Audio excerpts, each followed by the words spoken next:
Ja, die Missa Solemnis, Beethoven. Wie der Name schon sagt, eine Messe, eine sehr festliche Messe, keine Alltagsmesse. Also ich kann mich erinnern, bei meinen Eltern zu Hause im Plattenschrank, da war auch genau diese Aufnahme, 1966.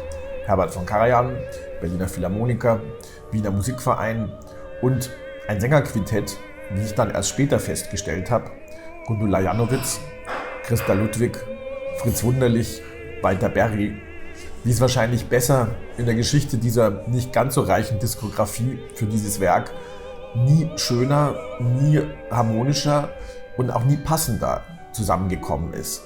Das ist mir erst viel später aufgefallen, eigentlich wahrscheinlich als Jugendlicher schon auch irgendwie aufgefallen ist oder mich berührt hat, es sind nur deutsche Sänger, man hört keinen Akzent, es ist, obwohl sie natürlich lateinisch singen, aber es hat trotzdem irgendwie so eine deutsche Innigkeit, ein miteinander Verschmelzen der Stimmen, vor allem die beiden Frauen, Janowitz und Ludwigs sind ja zum Glück beide noch unter uns, die auch heute noch Freundinnen sind. Ich denke mir immer, wenn ich sie jetzt auch heute wieder höre, inzwischen habe ich sie kennengelernt oder kennenlernen dürfen, ich höre das irgendwie auch, dass da wirklich eine große Harmonie ist, wie das aufgenommen worden ist. Es ist ein Stück, das man als Jugendlicher, als Kind natürlich irgendwie gar nicht begreift. Es ist riesig, es ist wie eine Kathedrale, es ist ganz groß, es ist strahlend C-Dur. Man hört selbst als jüngerer Mensch, wie schwer gerade die Soprane es haben, da hochzusteigen. Und es ist ein früher Karajan, 66, nicht ganz früh, aber sozusagen in dieser mittleren Phase, wo er eigentlich noch so einen gewissen Schwung hatte, wo man auch ein erstaunlich heute, als Kritiker sehe ich das auch so, ein sehr modernes Beethoven-Bild eigentlich hört. Es ist zwar nicht von historischer Aufführungspraxis berührt, aber es ist doch irgendwie ein Beethoven, der mich immer noch anspricht, der irgendwie noch zeitgemäß ist.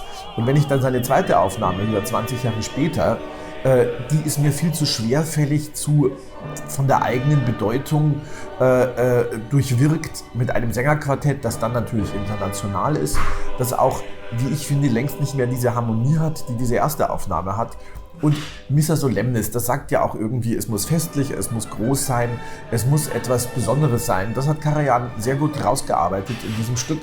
Ich muss immer lachen, es ist der Wiener Musikverein. Den hat er ja gerne genommen, obwohl es eben mit den Berliner Philharmonikern ist. Er hat keinen Berliner Chor dazu genommen. Gut, so viele gab es nicht. Den Rundfunkchor, den wir heute zum Glück haben, war damals noch in Ostberlin. Und er war ja nun Ehrenvorsitzender des Wiener Singvereins. Das war natürlich sehr clever von denen. Wir haben die Berliner Philharmoniker später mal erzählt, da haben sie mit Claudio Abbado zum ersten Mal nach vielen, vielen Jahren wieder Bach gemacht.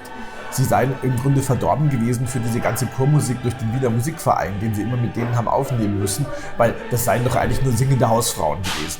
Also ich muss immer so ein bisschen, auch wenn ich das heute höre, an die singenden Hausfrauen denken, aber ich finde, die machen das ziemlich gut. Für mich war auch noch eine schöne Erinnerung wieder an das Stück. Ich war vor kurzem endlich mal in Olmütz in Tschechien und das ist ja der Ort, wo Erzherzog Rudolf Erzbischof war. Das ist der letzte Habsburger, der auch gleichzeitig noch ein Kirchenamt hatte. Und der war ja nun ein großer Förderer von Beethoven und der hat auch diese Missa Solemnis gewidmet bekommen.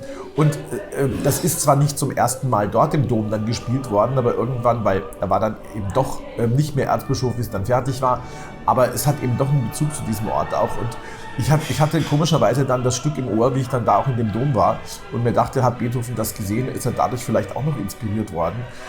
Also insgesamt diese Aufnahme bedeutet mir doch viel und ich komme sehr stark von der Vokalmusik auch und ich höre einfach diesen 4 Menschen so wahnsinnig gerne zu. Und wenn man dann auch noch weiß, Christa Ludwig und Walter Berry waren verheiratet, irgendwo schwingt das dann auch noch ein bisschen mit. Also für mich ist das durchaus wirklich eine der Beethoven-Aufnahmen im Kultstatus.